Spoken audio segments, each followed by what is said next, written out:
suka. Jadi itu ada apa sayang? Wah, budaya kata ajaibnya. Budaya. Nah, budaya kata ajaib.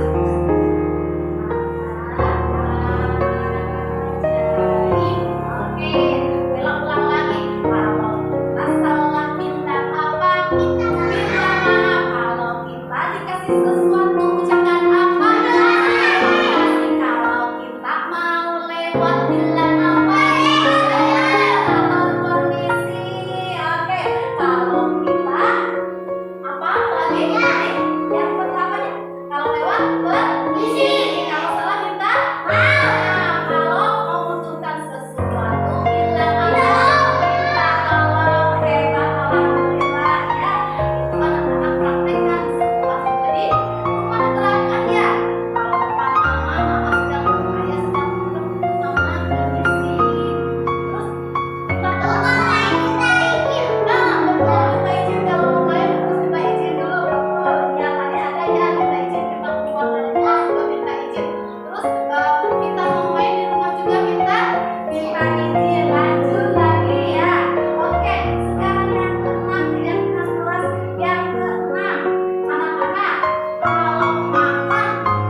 Dan alhamdulillah kepada ibu-ibu guru semua yang datang ke masyarakat, begitu juga kepada kepala sekolah di masyarakat. Mudah-mudahan ini bisa sempat datang ke sini. Saya ucapkan terima kasih. Ini jangan dan marilah ibu-ibu kita ikuti acara ini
juga saya ucapkan terima kasih buat Ibu Kepala Sekolah TK Tunas Selatan dan ibu-ibu gurunya juga ya. Ibu terima kasih, ibu-ibu guru TK Mandiri, ibu-ibu guru TK Tunas Selatan dan ibu-ibu guru yang lainnya yang sudah berkenan hadir di acara sharing ya Bu ya, sharing hasil pendidikan saya di pendidikan calon guru penggerak ini. Di mana di sini saya akan memaparkan tentang budaya positif ya, bagaimana pemahaman dan penerapan pengalaman budaya positif. Tapi sebelumnya kayak tegang nih. Dulu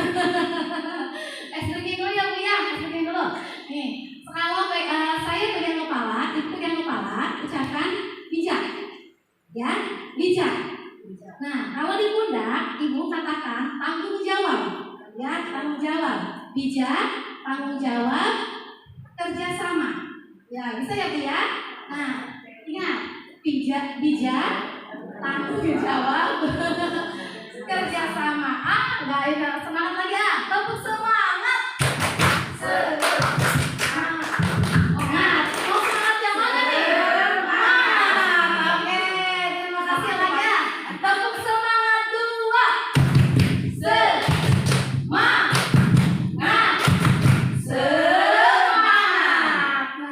Suasananya mencair ya Bu ya, nggak usah tegang. Nanti saya juga ikut tegang. Oke, lagi ya. Yang pertama, bijak, tanggung jawab, kerjasama. Siap ya Bu ya. Saya akan ingat di sini bijak, tanggung jawab dan kerjasama. Siap ya Bu ya. Fokus nggak ibu-ibu sekarang? Karena harus siap ya. Lumayan suasananya panas, cuacanya panas. Oke, tanggung jawab. Ketahuan ya Bu ya, yang fokus dan tidak. Saya sengaja ngomongnya ke ibu-ibu, sengaja. Ibu fokus enggak? Siap ya. Boleh Bu, minum dulu. Siap ya. Oke. Kerjasama. Betul? Oke, 100. Tanggung jawab. Lagi ya. Oke,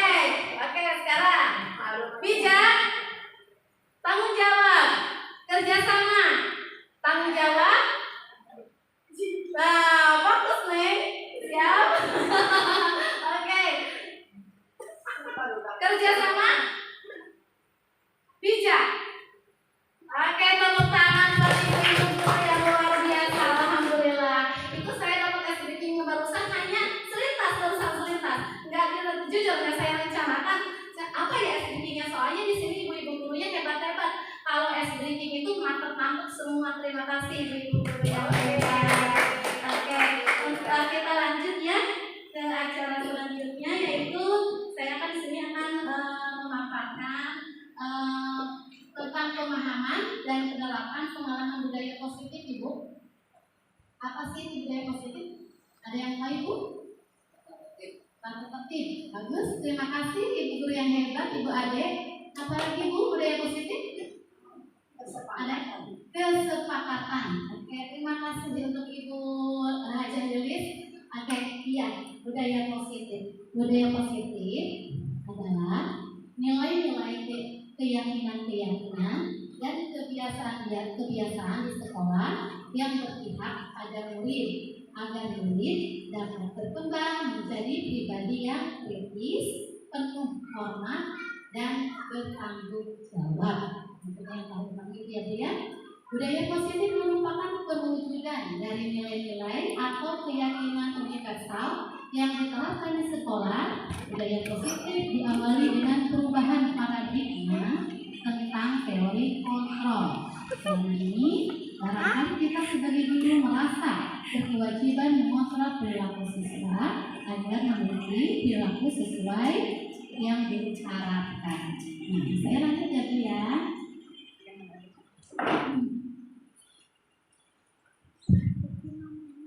Maaf, saya slide-nya ini pakai WA web, soalnya apa? Yang PDF-nya nggak lupa. Oke, di sini konsep budaya positif diantaranya yaitu perubahan paradigma belajar, disiplin positif, kebutuhan dasar manusia, motivasi perilaku manusia, posisi kontrol, restitusi, keyakinan kelas, dan segitiga restitusi. Ya, ya. Good.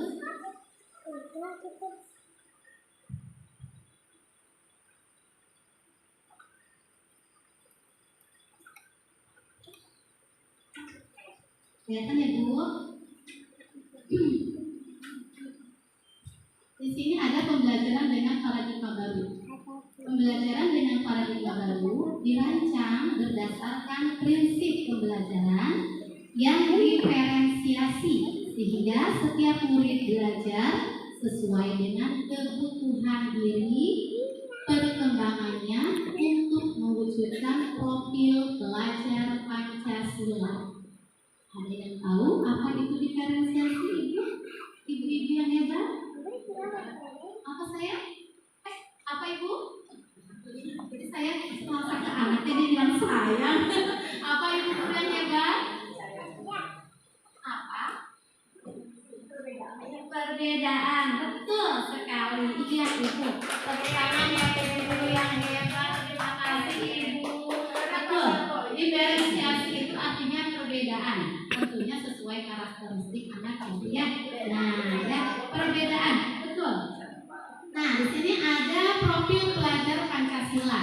Profil pelajar Pancasila itu diantaranya mandiri, ya, bernalar kritis, kreatif, bergotong royong, terus beriman, ya, berakhlak kepada Tuhan Yang Maha Esa, berakhlak mulia ya, dan berakhlak mulia, terus kebinekaan global.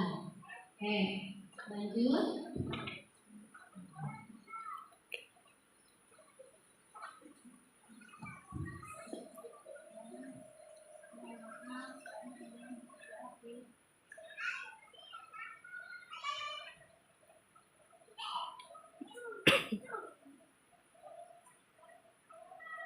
Oke, nah di sini tentang disiplin positif ya Bu ya. Disiplin positif. Disiplin adalah sesuatu yang dilakukan seseorang pada orang lain untuk mendapatkan kepatuhan. Nah, disiplin itu sering dikaitkan dengan ketidaknyamanan. Ya, kenapa?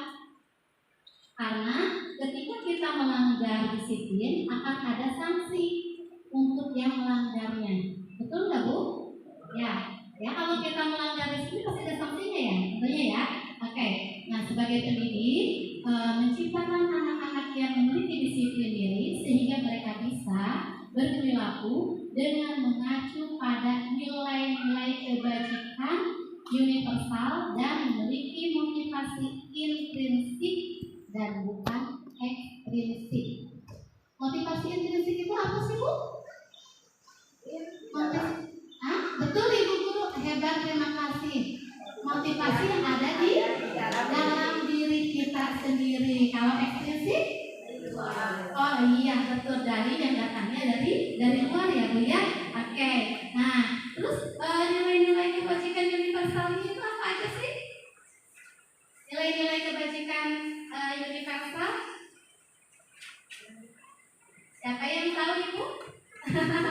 Nilai-nilai kebajikan universal itu diantaranya ada keadilan, tanggung jawab, kejujuran, terus bersyukur, kasih sayang, rajin, terus komitmen, percaya diri, kesabaran dan lain-lain itu datangnya dari dalam diri, intrinsik ya Bu ya. Nah, penerapan disiplin positif salah satu cara penerapan disiplin yang bertujuan untuk menumbuhkan kesadaran serta memberdayakan anak untuk melakukan sesuatu tanpa imbalan, ancaman maupun hukuman. Contoh Bu, guru datang ke sekolah tepat waktu jam 7. Kalau motivasi dari, nanti ada contohnya di sini ya. Kalau motivasi ekstrinsiknya itu, guru datang jam 7 karena guru takut ditegur oleh kepala sekolah ya Bu ya. Nah, terus itu dari luar ya, dan ingin mendapatkan imbalannya seperti apa? Kalau berpikirnya begini, kalau aku datang tepat waktu, tentunya aku akan dikatakan dipuji ya oleh kepala sekolah tepat waktu. Tapi kalau dari dalam diri kita, intrinsiknya yaitu apa Bu? Tanggung jawab, kesadaran diri kita ya Bu ya, kesadaran diri kita datang untuk tepat waktu seperti itu. Nah, kita lanjut ya Bu.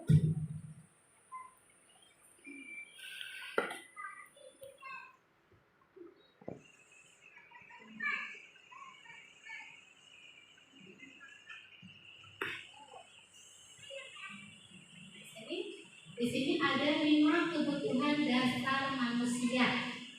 5 kebutuhan dasar manusia. Yang pertama di sini adalah bertahan hidup, ya, kebutuhan bertahan hidup. Nah, salah satu contoh, anak lapar. Anak ini kita lapar, terus dia mengambil makanan temannya. Karena untuk apa? Untuk memenuhi kebutuhannya ya. Nah, ternyata setelah diselidiki, anak tersebut misalkan ya contohnya tidak membawa bekal seperti itu ya, kebutuhan untuk bertahan hidupnya ya dia meminta atau mengambil makanan dari temannya. Nah, kebutuhan contohnya apa? Kesehatan juga itu salah satu contoh kebutuhan hidup, makanan dan rumah ya. Lanjut ke kebutuhan yang selanjutnya itu penguasaan.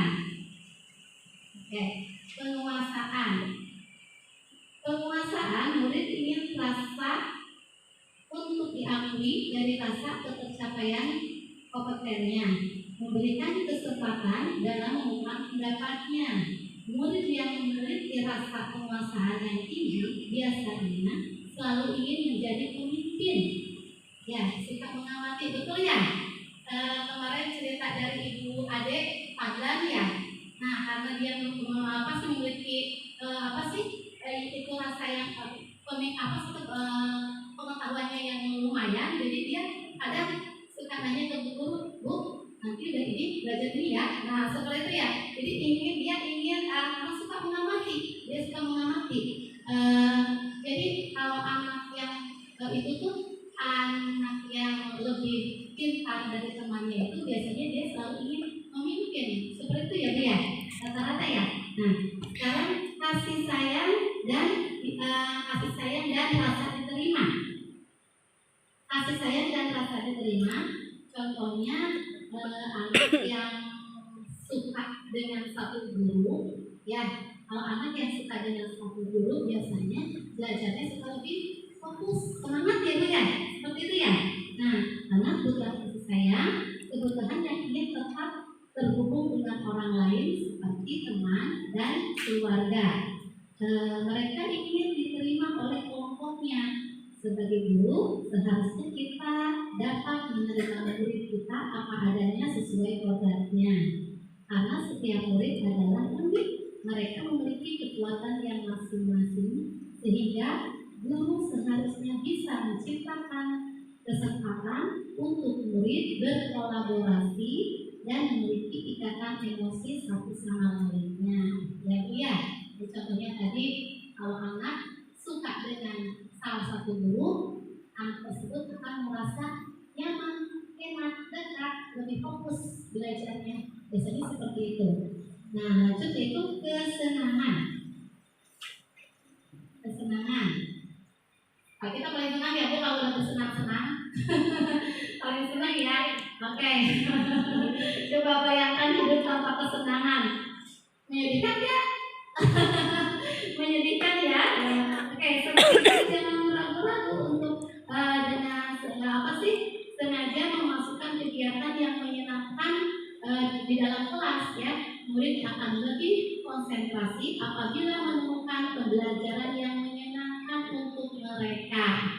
Tentunya misalkan di kegiatan puncak tema kita ya kita menyiapkan alat peraga yang membuat anak itu bisa mencoba untuk melakukannya, bisa merasakannya. Itu ya salah satu contoh kegiatan kita kemarin waktu di tema kendaraan, kita membuat kereta api dari bus. Anak mencoba, anak mempraktekannya dari mulai kita memberi tiketnya, betul. Terus mencoba menjalankan kereta tersebut dengan diiringi lagu, nyanyiannya, anak-anak lebih senang ya Bu ya. Nah itu kesenangan. Terus kebebasan Bu. Kebebasan. Kebebasan. Murid harus diberi kesempatan dan pilihan bertanggung jawab atas pilihannya. Memberi kebebasan bukan berarti memberikan apa saja yang mereka mau, melainkan memberi mereka kesempatan untuk membuat pilihan, pemasaran pendapat mereka. Mereka dengan percaya diri dan memberi kesempatan untuk hal-hal yang baru. Pembelajaran dengan metode yang beragam dan menarik juga akan memenuhi kebutuhan murid dalam kebebasan ini. Kebebasan itu biasanya lebih mandiri Bu. Betul ya, lebih mandiri. Kalau anak misalkan membuat sesuatu seperti kemarin itu yang mereka itu mencoba mempraktekkan, menjalankan kereta tersebut, anak rata-rata lebih mandiri ya Bu ya. Dengan contoh, Bu aku ingin menjadi masinisnya, Bu aku ingin menjadi penjaga loketnya, seperti itu ya anak-anak. Nah contohnya seperti itu.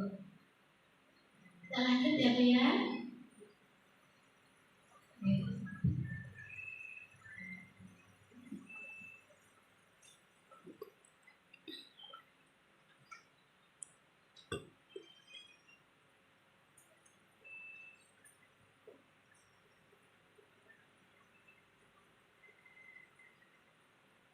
Selanjutnya itu motivasi perilaku manusia. Di sini ada 3. Yang pertama untuk menghindari hukuman, yang kedua untuk mendapatkan imbalan, yang ketiga menghargai diri sendiri. Nah, untuk yang ke-1 dan ke-2 itu termasuk salah satu motivasi ekstrinsik yang ada dari luar, ya. Dan untuk yang ketiga itu menghargai diri sendiri, itu motivasi intrinsik. Contohnya sudah tadi saya sampaikan. Salah satu contoh yang ini aja. Tadi kan guru. Nah yang sekarang contoh yang kedua anak.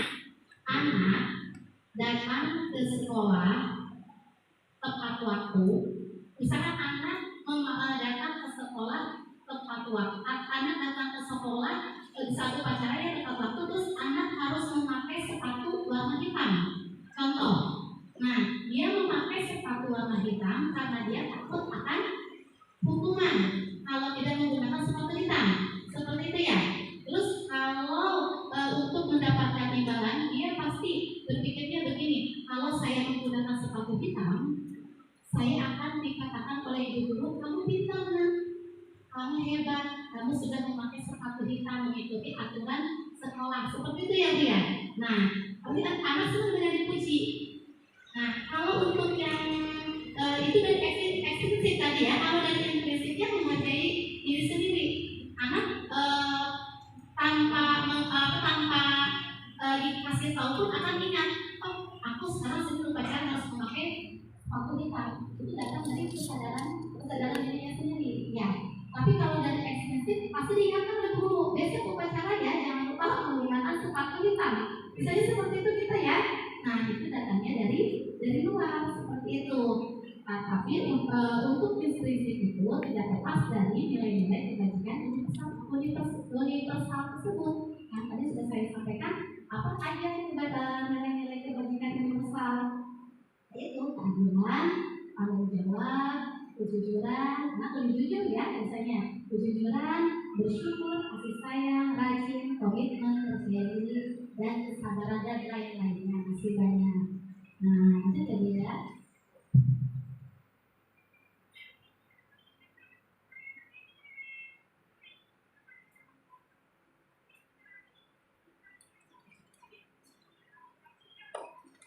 Di sini ada konsep disiplin dengan identitas gagal. Sekali lagi, konsep disiplin dengan identitas gagal. Ada dua, yaitu hukuman dan penghargaan. Hukuman itu menyakitkan, tidak nyaman, memaksa murid menyembunyikan kesalahan, murid menjadi rendah diri. Nah, biasanya kalau murid melakukan kesalahan dia suka keras ya Bu, enggak Bu, aku enggak melakukannya Bu, seperti itu ya. Nah terus apa sih dengan hukuman biasanya murid itu akan merasa lebih rendah dirinya ya. Terus di sini penghargaan tidak efektif, merusak hubungan, sifat diri, mematikan kreativitas, menghukum dengan sistem ranking. Tidak ada ya, kalau di TKP ya, tidak ada ya. Menghukum dengan sistem ranking, merampas hak menghargai dirinya.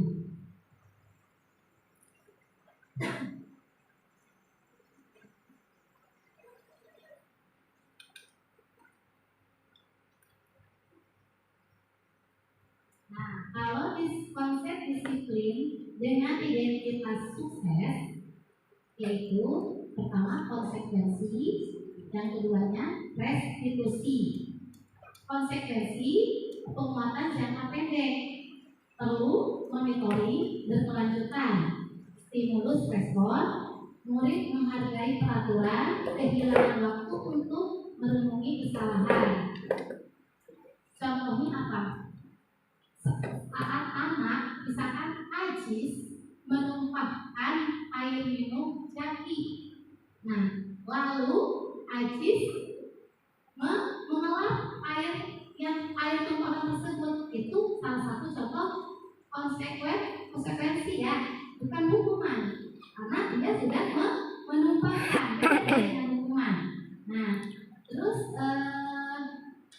contoh selanjutnya, misalkan anak mencoret dinding kelas ya, terus anak tersebut akhirnya menghapus dinding tersebut yang tadi yang bercoret-coret. Itu salah satu contoh konsekuensi ya, bukan hukuman ya. Nah sekarang restitusi murid bertanggung jawab atas perilakunya, fokus pada pemecahan masalah jangka panjang, murid menghormati dirinya dan orang lain, dari kontrol, dirinya memegang kontrol, terus murid bersemangat memperbaiki kesalahan. Nah di sini nanti ada contohnya ya Bu ya, apa sih? Saya akan memutar salah satu video juga nanti. Kita lanjut ya Bu ya.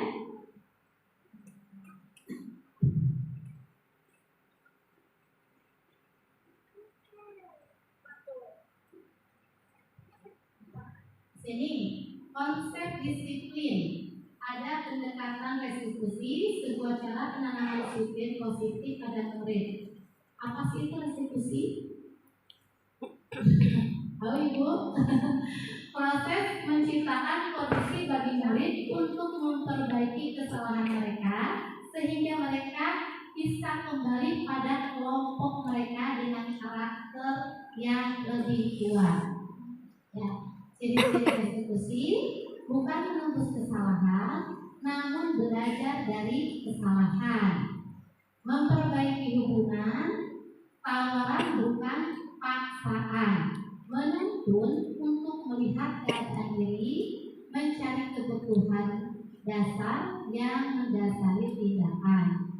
Fokus pada karakter bukan tindakan. Menguatkan fokus pada solusi.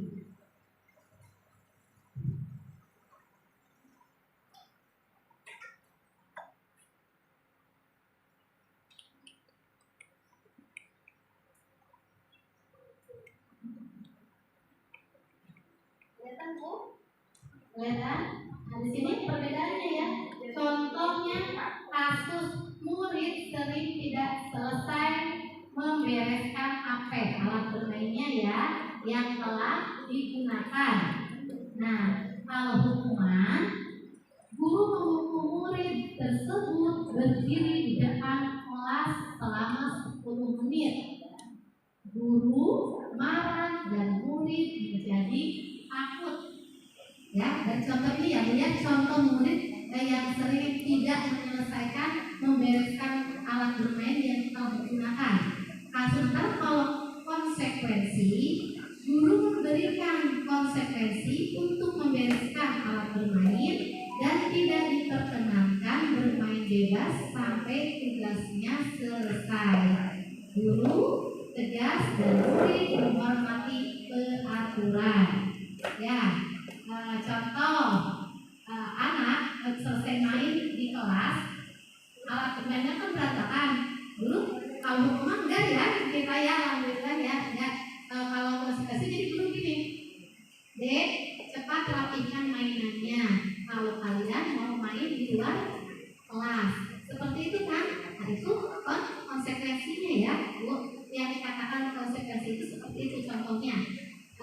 Terus restitusi.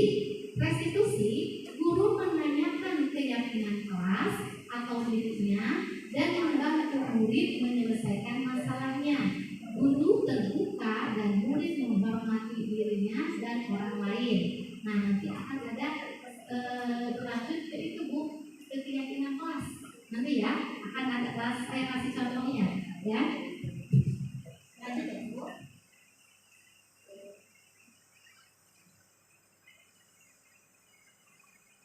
Nah, di sini ada contoh 5 posisi kontrol. Murid datang ke sekolah kesiangan.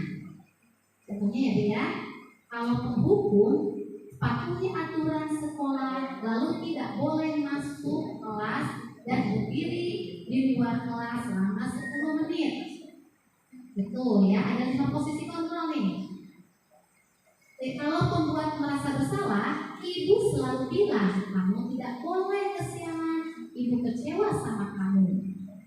Kalau sebagai teman, posisi kontrol kita sebagai teman, ayolah datang lebih awal agar bu guru merasa bangga. Kali ini tidak apa-apa, kamu kesiangan. Kalau posisi pemantau, kamu sudah melanggar dengan datang kesiangan. Apa peraturan dan konsekuensinya? Satu lagi ya Bu ya, itu posisi manajer. Manajer itu apa kamu tahu kesalahanmu? Kira-kira bagaimana kamu akan memperbaiki kesalahan ini? Nah, di sini ada 5 posisi kontrol Bu. Dari ini salah satu jadi kasus anak yang kesiangan. Nah, kita sebagai guru tentunya ada di posisi mana nih Bu? Biasanya yang ibu-ibu lakukan, ibu-ibu guru lakukan, ibu-ibu guru hebat lakukan, ada di posisi mana? Posisi mana? Teman, iya. Biasanya kita selalu ada di dalam posisi teman ya. Rata-rata teman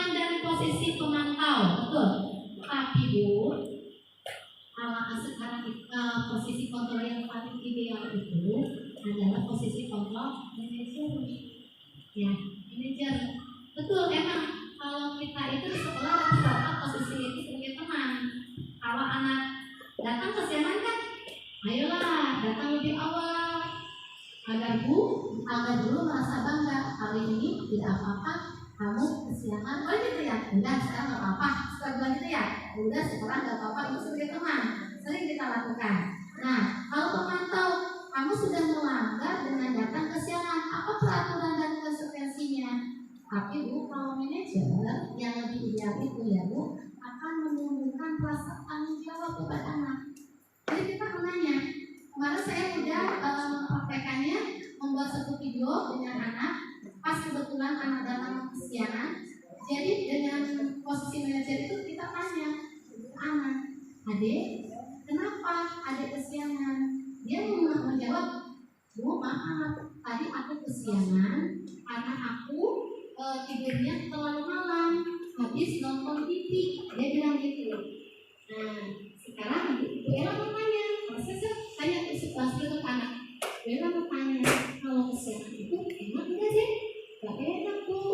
Nah, untuk memperbaiki supaya kamu tidak kesiangan, apa yang harus kamu lakukan? Bu Ella tanya gitu. Yang harus aku lakukan Bu, aku bobonya jangan terlalu malam ya. Betul kan? Nah, jadi ada keyakinan dalam dirinya. Ya, jadi kita tanyakan apa masalahnya anak tersebut kesiangan. Apa, kenapa, dan solusinya seperti apa? Ditanyakan lagi ke anak. Anak akan berpikir untuk mencari jawabannya. Oh iya Bu, supaya aku nggak kesiangan, tentunya aku tidurnya jangan terlalu malam. Betul kan? Nah besok bisa nggak adik mencoba untuk supaya tidur tidak terlalu malam? Bisa Bu, supaya bangunnya tidak kesiangan. Tidak kesiangan itu seperti apa? Aku akan memasang beker Bu, katanya, bunyi jam supaya tidak kesiangan. Ada usahanya, ada tanggung jawabnya. Ya, kesadaran dalam dirinya. Nah, jadi jangan langsung sebagai teman, ya sudahlah, pasti anak akan mengulang lagi kesalahannya. Seperti itu ya Bu ya. Kan besok Bapak kesiangan lagi seperti itu.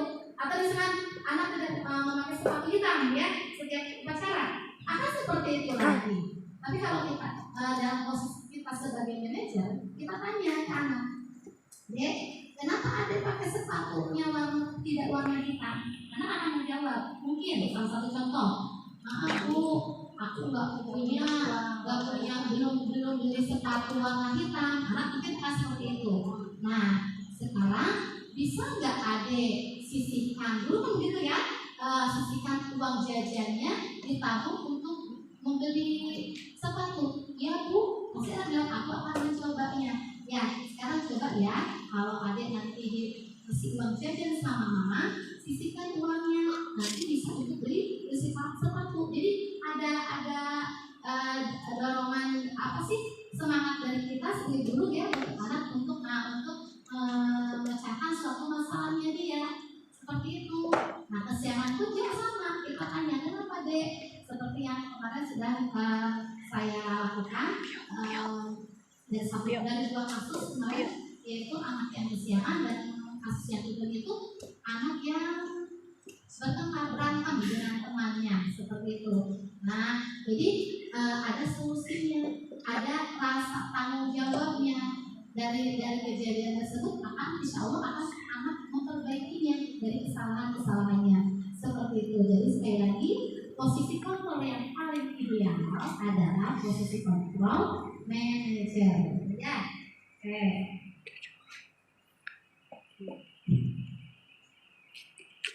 Jadi sekarang mau tahu ya, jadi tidak posisi kontrol tidak hanya sebagai itu, kalau begitu ya nggak apa-apa. Jadi gitu ya kita. Nah sekarang kita mencoba ya Bu ya dengan posisi manajer. Jadi tanyakan keyakinannya kepada anak, kita dorong bagaimana cara memecahkannya, jadi akan ada solusinya seperti itu. Lanjut ya Bu.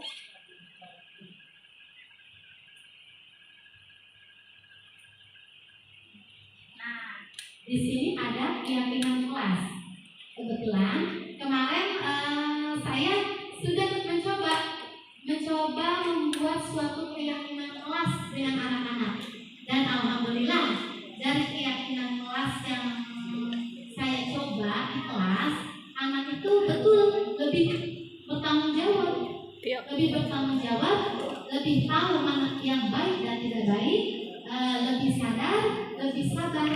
Alhamdulillah kemarin sudah saya terpampang di sana beberapa contoh keyakinan kelasnya. Nah, di sini ada keyakinan kelas. Mengapa keyakinan kelas? Mengapa tidak peraturan kelas? Nah, terus mengapa kita memiliki peraturan tentang itu contohnya ya ini ya. Mengapa kita memiliki peraturan tentang penggunaan helm saat mengendarai kendaraan roda 2 atau motor? Nah, sekali lagi, tadi ada pertanyaan yang di atas, mengapa keyakinan kelas? Mengapa tidak peraturan kelas? Kalau peraturan biasanya dibuat oleh satu orang, betul kan Bu? Dibuat oleh satu orang. Misalkan salah satu contoh, ibu kepala sekolah membuat peraturan, anak tidak boleh datang kesiangan, atau guru tidak boleh datang kesiangan. Terus anak setiap hari Senin memakai sepatu warna hitam, contoh itu. Tapi kalau keyakinan dibuat bersama-sama dengan anak, guru, ya didiskusikan. Kira-kira itu keyakinan kelas apa yang perlu kita terapkan ya di sekolah, di dalam kelas seperti itu. Nah, contoh mengapa kita memiliki peraturan tentang penggunaan helm saat mengendarai kendaraan roda 2. Kenapa Bu? Kenapa kita harus memakai helm? Karena apa?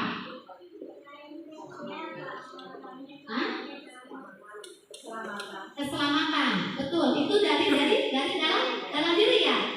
Motivasi intrinsiknya. Kalau motivasi intrinsiknya seperti apa? Nah, betul Ibu, ada yang hebat, tepuk tangan dong. Guru hebat. Betul. Kalau motivasi ekstrinsiknya kita menggunakan helm karena apa? Takut kan ditilang oleh polisi, ya kan? Terus kalau kita tidak pakai helm, tentunya kita tidak bisa jalan ke tempat jalan raya yang lebih ramai kan? Seperti itu. Tapi kalau motivasi intrinsik itu dari dalam diri, kita akan begini. Kita menggunakan helm karena itu suatu keselamatan buat kita ya. Ya, keselamatan buat kita, betul. Nah, contoh yang kedua, mengapa kita memiliki peraturan tentang penggunaan masker dan mencuci tangan setiap saat? Contoh Bu, kalau kita mau ke mall, ya, ada kan di mall itu biasanya aturan menggunakan masker. Seperti itu ya, itu ada ekstrinsiknya ya. Terus kalau kita tidak memakai masker, tentunya kita tidak masuk ke dalam mall ya kan? Tidak boleh ya, sama security kan ditahan, ya, karena ada aturan memakai masker. Kita tidak memakai masker, kita tidak boleh masuk ke dalam mall tersebut. Ya, itu dari ekstrinsik. Nah, kalau intrinsiknya untuk apa kita menggunakan masker? Betul, Ibu hebat, tepuk tangan dong buat kita. Betul, untuk kesehatan. Jadi kalau ada dorongan dari untuk kesehatan, kalau kita udah punya kesadaran ya itu untuk kesehatan, kita gunakan masker, pasti kita akan bisa masuk ke dalam mall tersebut ya. Betul ya Bu ya? Nah, jadi yang dipakai itu yang apa sih yang kita lakukan itu ya motivasi dan yang ada dalam diri kita ya Bu ya. Oke, lanjut ya Bu.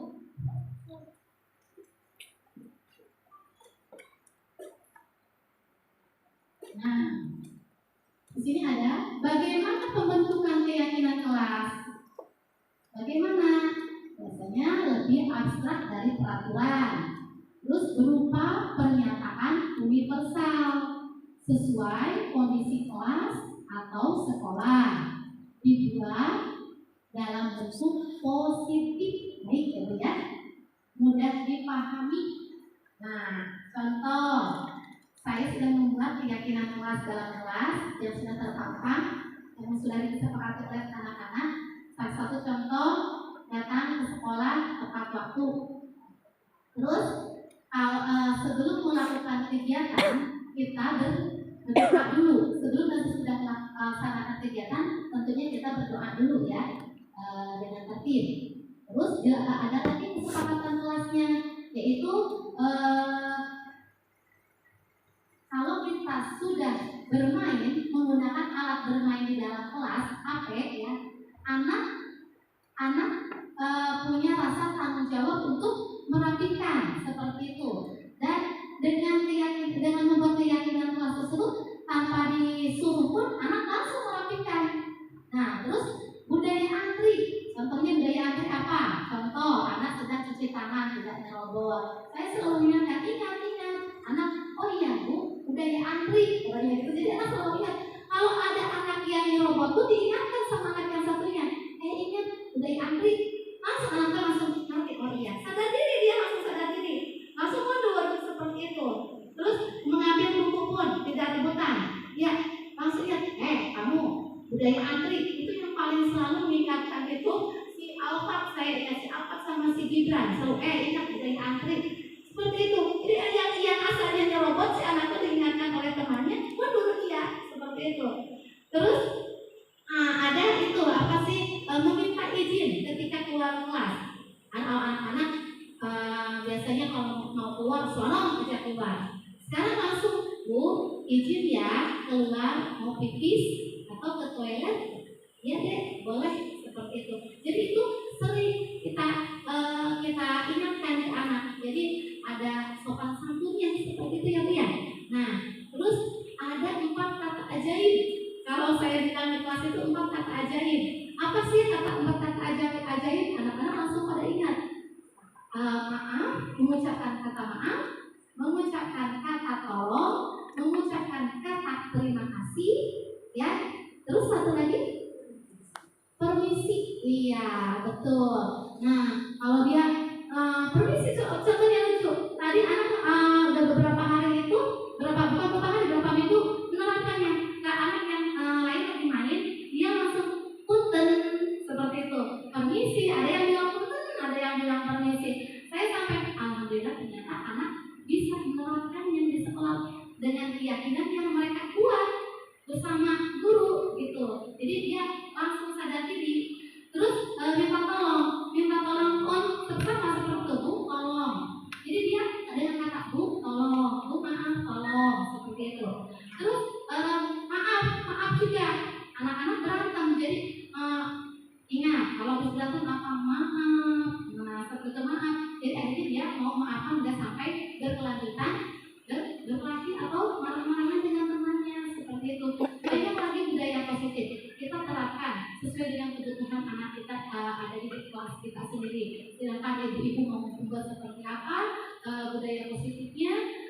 Insya Allah dengan budaya kita membuat suatu keyakinan di kelas, ya Bu, anak itu akan lebih tanggung jawab, paling utama lebih tanggung jawab, lebih mandiri, terus lebih nyaman. Jadi kalau sudah anak ribut atau apapun dia main, dia ingat kalau sudah main, mainannya dilakukan kembali tanpa kita harus menyuruh. Jadi ingat dengan keyakinan yang mereka buat itu seperti itu.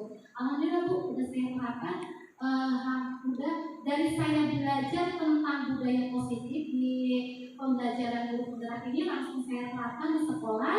Alhamdulillah berjalan kurang lebih mau 1 bulan. Saya terapkan anak-anak lebih mandiri, lebih disiplin Bu, lebih disiplin, nggak terlalu berantakan gitu. Kalau mainan langsung melakukan sendiri seperti itu, punya rasa kesadarannya. Oke, lanjut ya Bu.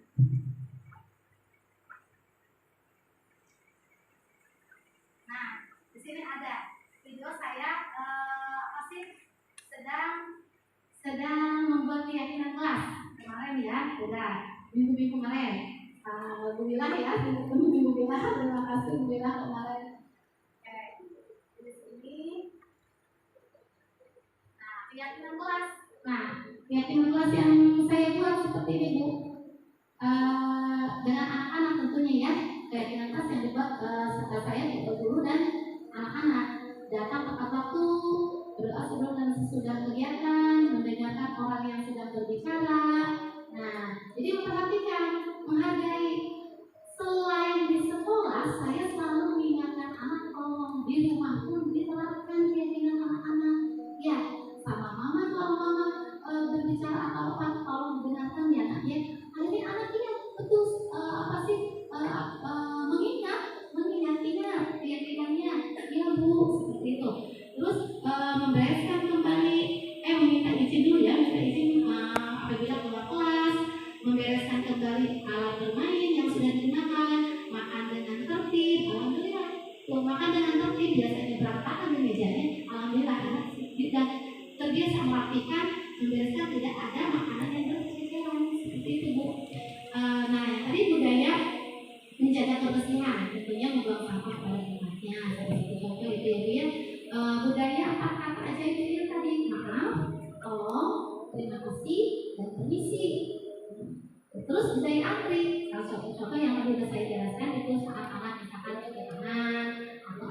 yang terakhir saya tambahkan itu tidak mengganggu teman yang sedang bermain dan belajar.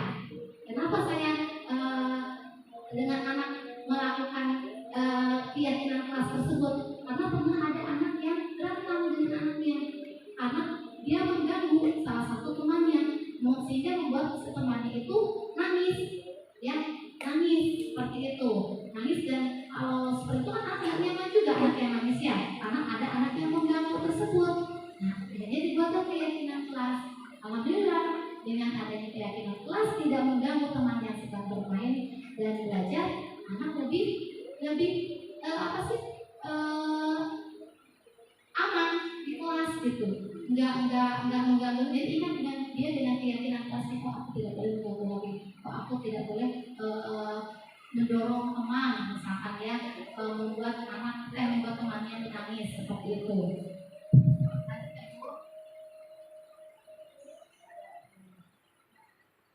Nah, di sini ada foto datang tepat waktu. Nah, di sini mendengarkan guru yang sedang berbicara.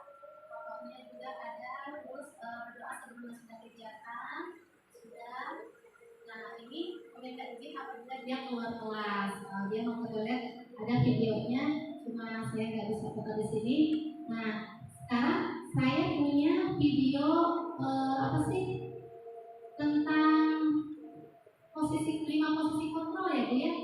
Ibu melihat karena di sini boleh ya Bu ya.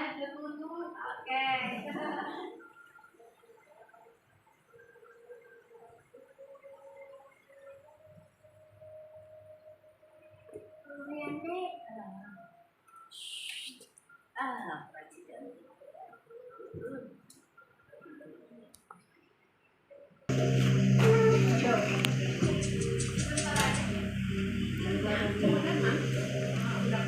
Naren, sini kamu. Nah, ini posisi penghukum ya Bu ya. Selalu terlambat. Kamu deh, pasti terlambat. Maaf Bu, saya Apa? Apa coba? Alasan kamu apa lagi? Kapan sih kamu tidak terlambat? Malas sekali ya kamu jadi anak. saya Dasar pemalas. Jadi dia Gak kapok-kapok sih kamu. Sudah berapa kali terlambat? apa alasannya? Sana, kamu keliling lapangan basket 2 kali. kenapa saya harus ke lapangan basket Bu? Kenapa? Kamu melawan ibu? Berani-beraninya jawab. Sudah terlambat, masih berani jawab pula. Sekarang, keliling lapangan basket 5 kali sekalian. Biar kapok. Cepat. Pergi sana ke lapangan basket. Nah, ini posisi penghukum ya Bu ya. Posisi penghukum biasanya berbicara dengan nada tinggi.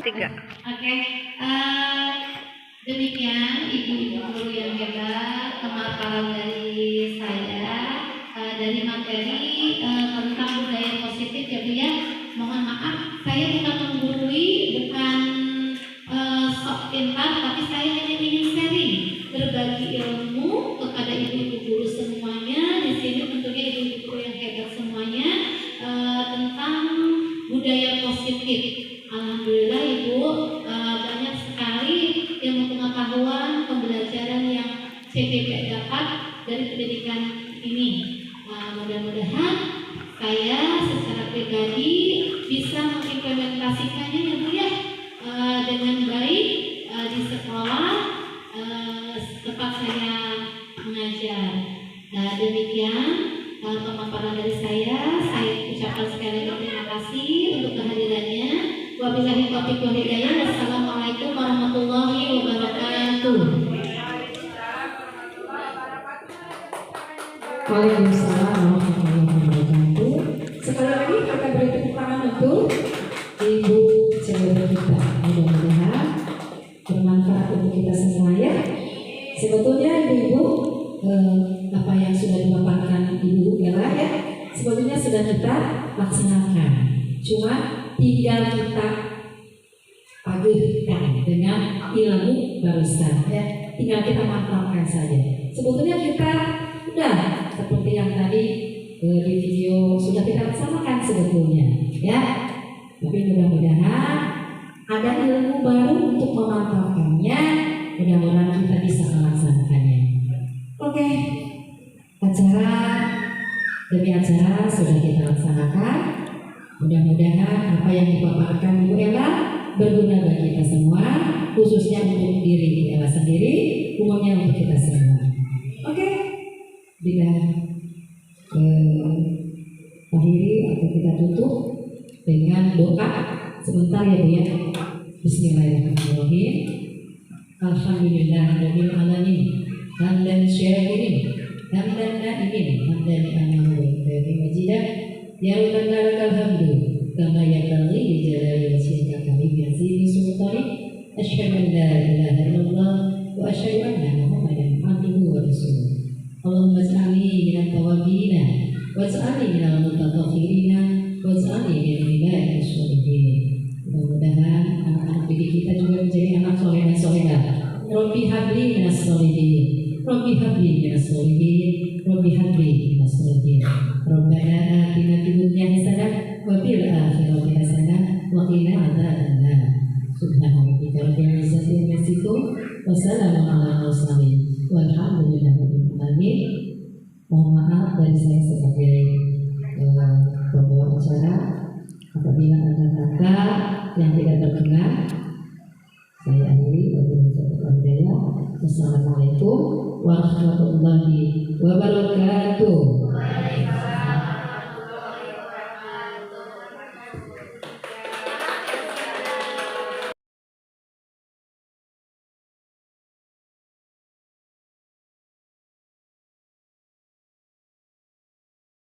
Assalamualaikum warahmatullahi wabarakatuh. Nama saya Ibu Dida, saya ngajar di TK Mandiri.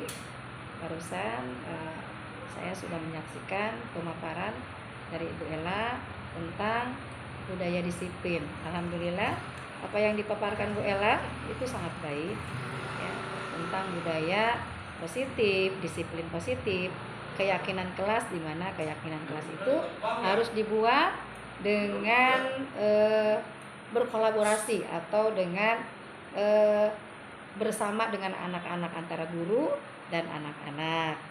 Mungkin itu dari saya. Mudah-mudahan apa yang sudah dipaparkan Bu Ella bisa diterapkan oleh Ibu Ellanya sendiri, juga kami sebagai pendengar dan penyaksi. Mudah-mudahan insya Allah akan direalisasikan di kelasnya masing-masing. Mungkin itu. Billahi taufiq wal hidayah. Assalamualaikum warahmatullahi wabarakatuh.